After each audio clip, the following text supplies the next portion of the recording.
नमस्कार, exam top education में आप सभी का स्वागत है। आज हम फिर से आपके सामने एक नया वीडियो लेकर हाजिर हैं। तो प्लीज़ जो भी लोग हमारे चैनल पर पहली बार आए हैं, प्लीज़ चैनल को सब्सक्राइब कीजिए और बेल का बटन ज़रूर दबाइए। तो आइए हम चलते हैं अपनी वीडियो की तरफ। आज हम भारत में दल और दलीय व्यवस्था के विषय पढ़ेंगे। ये हमारा इस चैप्टर का पार्ट 3 है। इससे पहले हम पार्ट 1 और 2 करा चुके हैं, जो आप हमारी प्लेलिस्ट में देख सकते हैं। तो आइए देखते हैं वीडियो में क्या है। आज हम बात करते हैं कांग्रेस के विभाजन के विषय में। कांग्रेस का विभाजन जो कि 1969 में हुआ था, और ये कांग्रेस का जो विभाजन किया हुआ था, ये राष्ट्रपति के पद के चुनाव को लेकर हुआ था। एक्चुअली हुआ क्या था कि कांग्रेस में एक गुट है जिसका नाम है सिंडिकेट नीलम संजीव रेड्डी को राष्ट्रपति बनाना चाहता। वहीं भारत की प्रधानमंत्री इंदिरा गांधी वीवी गिरी को प्रधानमंत्री बनाना चाहती थी, क्योंकि नीलम संजीव रेड्डी और भारत की प्रधानमंत्री इंदिरा गांधी के बीच कुछ कलह चल रही थी। जब राष्ट्रपति का चुनाव होता है, राष्ट्रपति के चुनाव में कांग्रेस जो सिंडिकेट वाला पार्ट था वो नीलम संजीव रेड्डी को वोट डालने के लिए कहता है, जबकि वहीं दूसरी ओर इंदिरा गांधी वीवी गिरी को वोट डालने के लिए कहती है। और जो इन्होंने वीवी गिरी को वोट डालने के लिए कहा था वह छुपे हुए शब्दों में कहा था। कहने का मतलब उन्होंने कहा था कि आप सभी अपनी अंतरात्मा की आवाज़ सुने और वोट डालें। जबकि जो कांग्रेस के उस समय अध्यक्ष थे एस निंजली गप्पा, इन्होंने व्हिप जारी करते हुए कहा था कि आप सभी नीलम संजीव रेड्डी को वोट डालेंगे। तो जिसकी वजह से चुनाव में नीलम संजीव रेड्डी की हार होती है और कांग्रेस का विभाजन हो जाता है। कांग्रेस आर उस पार्ट को कहा गया है जो इंदिरा गांधी का था, जिसे रिक्विजनिस्ट पार्ट कहा जाता है। वहीं दूसरा जो पार्ट था उसे कांग्रेस ओ कहा गया। ये सिंडिकेट वाला पार्ट था जिसे कांग्रेस ऑर्गेनाइजेशन कहा जाता है। इसे नई कांग्रेस और पुरानी कांग्रेस के नाम से भी जाना जाता है। नई कांग्रेस इंदिरा गांधी वाली थी, जबकि पुरानी कांग्रेस सिंडिकेट वाली थी। कांग्रेस का विभाजन होने के कारण इंदिरा गांधी की सरकार अल्पमत में आ जाती है। अब लोकसभा में इंदिरा गांधी की सरकार को अपना बहुमत साबित करना पड़ता है। बहुमत साबित करते समय इंदिरा गांधी की सरकार गिर भी सकती थी, लेकिन इंदिरा गांधी की सरकार को डीएमके और भारतीय कम्युनिस्ट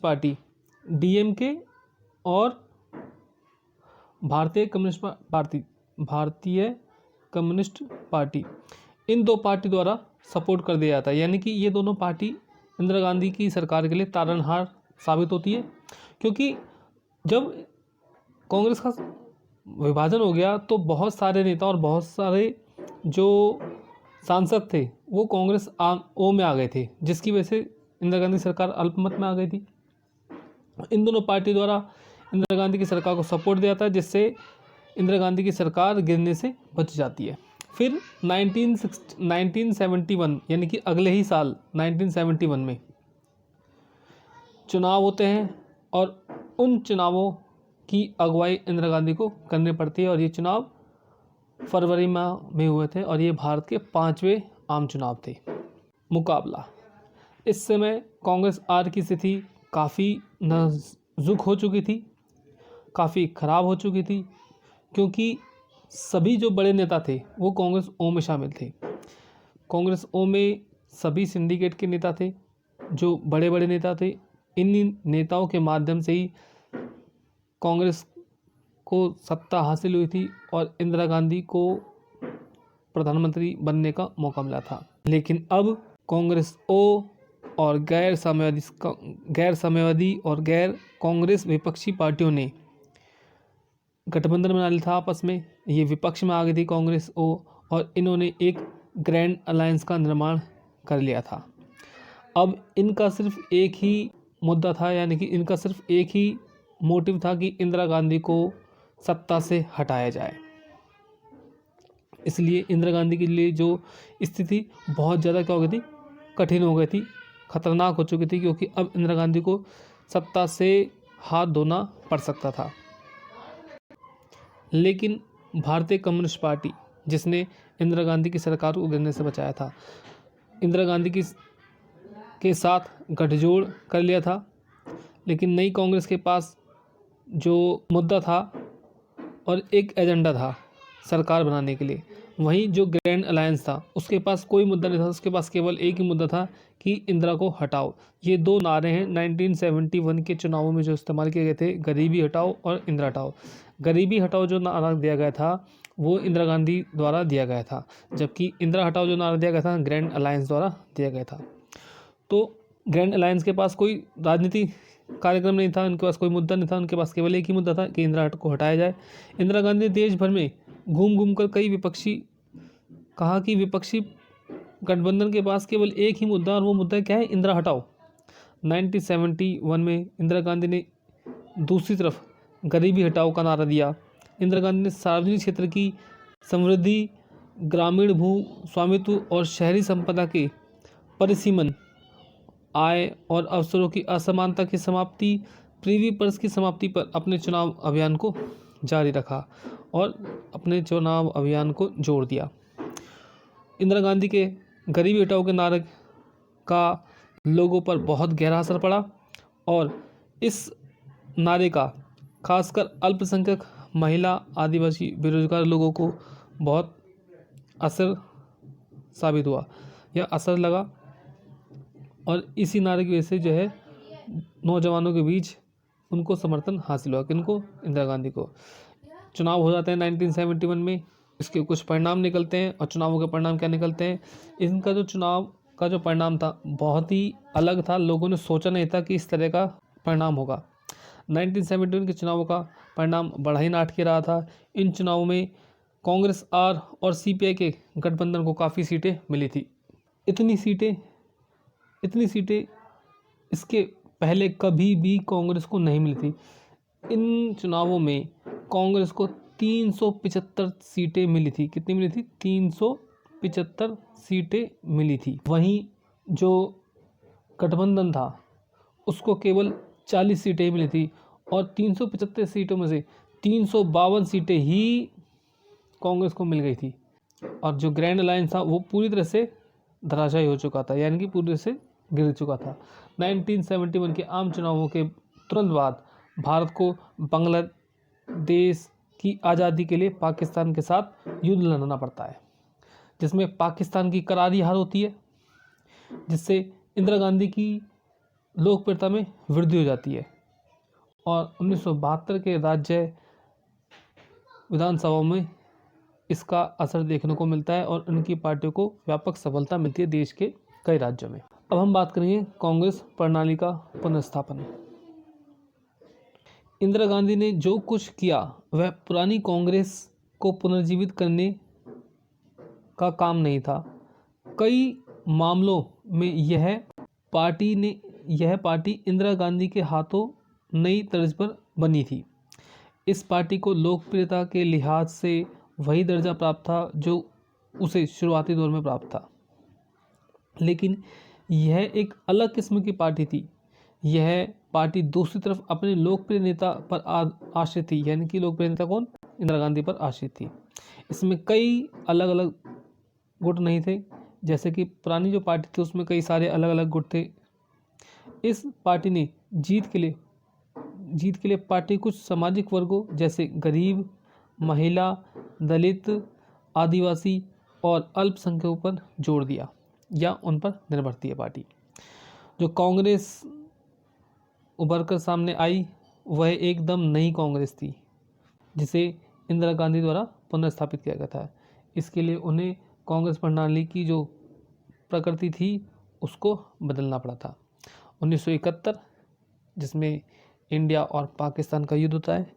इंडिया पाकिस्तान के युद्ध में जो है पाकिस्तान की करारी हार होती है और ये युद्ध किस लिए किया गया था आप सभी को जैसे कि बताया जा चुका है। यह युद्ध बांग्लादेश को आज़ाद कराने के लिए किया गया था। इससे पहले बांग्लादेश को पूर्वी पाकिस्तान कहा जाता था 1971 से पहले। आगे चलते हैं वीडियो में क्या है। अब हम बात करेंगे आयराम और गयाराम का जुमला। यह जुमला विधायकों द्वारा एक पार्टी को छोड़कर दूसरी पार्टी में जाना और फिर उसी पार्टी को छोड़कर वापस पहले वाली पार्टी में शामिल होने के कारण भारतीय राजनीति में आया था। ऐसा 1967 के चुनावों के बाद हुआ, जब हरियाणा के एक विधायक गयालान जिनका नाम था ने एक पखवाड़े, अब पखवाड़े का मतलब क्या था, पखवाड़े का मतलब होता 15 दिन, एक पखवाड़े के अंदर ही 3 बार अपनी पार्टी बदली। पहले वो कांग्रेस से यूनाइटेड फ्रंट में गए, फिर कांग्रेस में वापस लौटे और 9 घंटे बाद ही दोबारा यूनाइटेड फ्रंट में चले गए। कौन? गयालाल। तब से ही जब भारत की राजनीति पे आयराम और गयाराम का जुमला मशहूर हो गया। कांग्रेस सिंडिकेट, कांग्रेस नेताओं के एक समूह को अनौपचारिक तौर पर सिंडिकेट के नाम से जाना जाता है। हम सिंडिकेट के विषय में बात कर रहे हैं। इस पार्टी के नेताओं का पार्टी संगठन पर नियंत्रण था। सिंडिकेट जो थी उसके अगुआ के कामराज थे, अगुआ का मतलब उसके जो अध्यक्ष थे कह सकते हैं, वो के कामराज थे, जो कि कांग्रेस के अध्यक्ष भी थे। कौन? के कामराज कांग्रेस के भी अध्यक्ष थे। लाल बहादुर शास्त्री और इसके बाद इंदिरा गांधी दोनों ही सिंडिकेट की बदौलत देश के प्रधानमंत्री बने थे और इंदिरा गांधी के मंत्रिपरिषद में इस समूह के जो नेता थे वो भी मंत्री शामिल थे और इस समूह ने एक निर्णायक भूमिका निभाई थी इंदिरा गांधी के मंत्रिपरिषद में। इसके बाद हम बात करते हैं द्विदलीय प्रणाली। अब द्विदलीय प्रणाली होती क्या है? द्विदलीय प्रणाली वह प्रणाली होती है जहां पर किसी देश में केवल 2 पार्टियां होती है जिन्हें इलेक्शन लड़ने का अधिकार होता है। वैसे तो कई और भी पार्टियां होती है, छोटी मोटी पार्टियां होती है, लेकिन जिनका कोई अस्तित्व नहीं होता, वो किसी भी तरीके से राजनीति में भूमिका नहीं निभाते, उन्हें वोट लड़ने का अधिकार नहीं होता। इस प्रकार जो है 2 देश हैं, ब्रिटेन और अमेरिका इसके अच्छे उदाहरण हैं जहाँ पर द्विदलीय प्रणाली है। ब्रिटेन में कंजर्वेटिव प्रणाली है एक और दूसरी है लेबर पार्टी प्रणाली, लेबर पार्टी। दूसरी तरफ हम अमेरिका में जब जाते हैं तो अमेरिका में एक तरफ हमें मिलती है डेमोक्रेटिक पार्टी, तो दूसरी तरफ हमें मिलती है रिपब्लिकन पार्टी। तो द्विदलीय प्रणाली के विषय में मैंने आपको बता चुका हूँ कि द्विदलीय प्रणाली क्या है, जिसमें केवल 2 ही पार्टी होती है जिन्हें वोट लड़ने का अधिकार होता है। अब द्विदलीय प्रणाली के गुणों के विषय में बात करते हैं।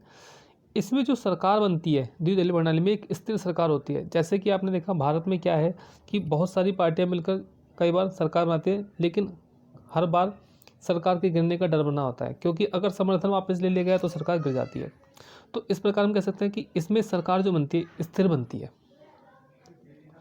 नीति को आसानी से लागू कर दिया जाता है, क्योंकि जो द्विदलीय प्रणाली है उसमें केवल एक ही पार्टी के लोग हैं जो सरकार बनाते हैं।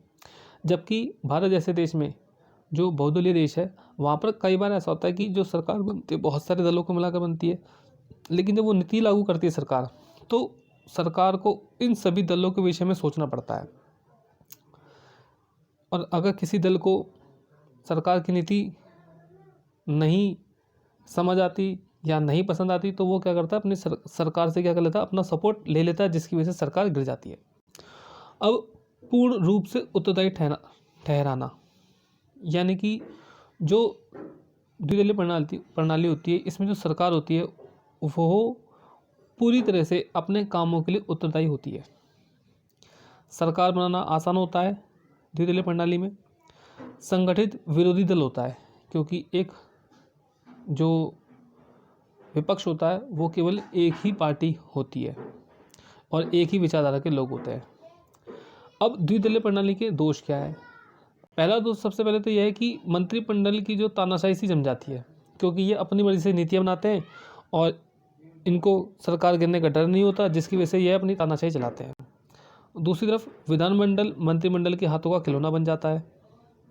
तीसरा, जो मतदाता की जो स्वतंत्रता होती है वो क्या होती है, सीमित हो जाती है। अब स्वतंत्रता कैसे सीमित होती है? स्वतंत्रता इस प्रकार से सीमित होती है कि इन 2 पार्टियों को ही जो मतदाता हैं वोट डालना है मतदाताओं को, यानी कि या तो इसे चुनेंगे या तो इसे चुनेंगे।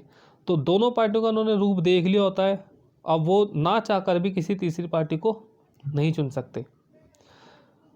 जो मतदाता होता है वो इन 2 पार्टियों के बीच में क्या होता है, पिस जाता है, यानी कि 2 बाटों के बीच में कह सकते हैं पिसने का उसको डर रहता है। तो इस प्रकार से उनकी मतदाता की स्वतंत्रता सीमित हो जाती है। सारा देश 2 परस्पर विरोधी गुटों या विचारधाराओं में बंट जाता है जब किसी देश में द्विदलीय प्रणाली होती है। अब हम बात करेंगे बहुदलीय प्रणाली के विषय में। बहुदलीय प्रणाली, जब किसी देश में 2 से अधिक दल होते हैं और ये दलों इन सभी दलों को चुनाव लड़ने का अधिकार होता है। तो ऐसी जो दलीय प्रणाली होती है उसे बहुदलीय प्रणाली कहा जाता है। यानी कि एक ऐसी प्रणाली जहाँ पे बहुत सारे दल होते हैं और इन सभी दलों को वोट लड़ने का अधिकार होता है बेसिकली, या इलेक्शन लड़ने का अधिकार होता है। बेसिकली ये 2 से ज़्यादा होती है, क्योंकि अगर 2 होगी तो द्विदलीय प्रणाली बन जाएगी। तो ऐसी प्रणाली जहाँ पर 2 से अधिक दल होते हैं जिन्हें वोट लड़ने का अधिकार होता है। इसमें किसी एक दल को सरकार बनाने का मौका मिल सकता है या फिर कई दल मिलकर सरकार बनाते हैं। जब कई दल मिलकर सरकार बनाते हैं तो उसे साझा सरकार कहते हैं। कैसे सरकार कहते हैं? साझा सरकार, या फिर हम कह सकते हैं उसे गठबंधन सरकार कह सकते हैं। लेकिन ऐसा तभी होता है जब किसी एक दल को पूर्ण बहुमत नहीं मिलता। भारत बहुदलीय प्रणाली का एक सर्वोत्तम उदाहरण है। बहुदलीय प्रणाली स्थायी और अस्थायी दोनों तरह की हो सकती है। स्थायी बहुदलीय प्रणाली वह है जिसमें अनेक दल सत्ता के लिए संघर्ष तो करते हैं, यानी कि सरकार बनाने की कोशिश तो करते हैं, लेकिन उनका उद्देश्य ये होता है कि राजनीतिक व्यवस्था में अस्थिरता ना आए, यानी कि सरकार जो बनी है वो फिर बाद में गिरे ना। ऐसी प्रणाली स्विट्जरलैंड में। वहीं अस्थायी बहुदलीय प्रणाली में क्या होता है? सिर्फ और सिर्फ एक लक्ष्य होता है दलों का, और वो क्या होता है? सरकार बनाना, जैसा कि भारत और फ्रांस में होता है। यहाँ पर सरकार गिरने और बनने से किसी को कोई फर्क नहीं पड़ता। अब बहुदलीय प्रणाली के गुण देखते हैं। इसमें सभी वर्गों को प्रतिनिधित्व मिलता है, साथ ही जनसाधारण को विचारों की स्वतंत्रता भी प्राप्त होती है। यानी कि यहाँ पर बहुत सारी पार्टियाँ होती है तो सभी पार्टियों की अपनी अपनी विचारधाराएँ होती है। मतदाताओं को चुनाव की स्वतंत्रता रहती है, वो किसी भी पार्टी को चुन सकते हैं, वो 2 पार्टियों के बीच में फंसकर नहीं रह जाते। यहाँ पे अनेक पार्टियाँ होती है। मंत्रिमंडल की तानाशाही बिल्कुल भी स्थापित नहीं होती, क्योंकि जो है अगर ऐसा होता है तो दूसरी पार्टी क्या कर लेती है? अपना सपोर्ट वापस ले लेती है।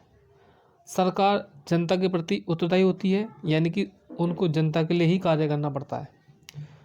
स्थानीय स्वशासन की भावना का विकास होता है बहुदलीय प्रणाली में। अब इस प्रणाली के कुछ दोष भी है। नंबर 1, सरकार जो बनती है निर्बल या अस्थायी होती है, क्योंकि कभी भी दूसरी पार्टी अपना सपोर्ट ले सकती है। दूसरा, सरकार दीर्घकालीन योजनाओं को लागू नहीं कर सकती। तीसरा क्या है इसका अवगुण? दल बदली की जो भावना है वो देखी जाती है यहाँ पर, यानी कि जो दल बदल है उसको बढ़ावा मिलता है।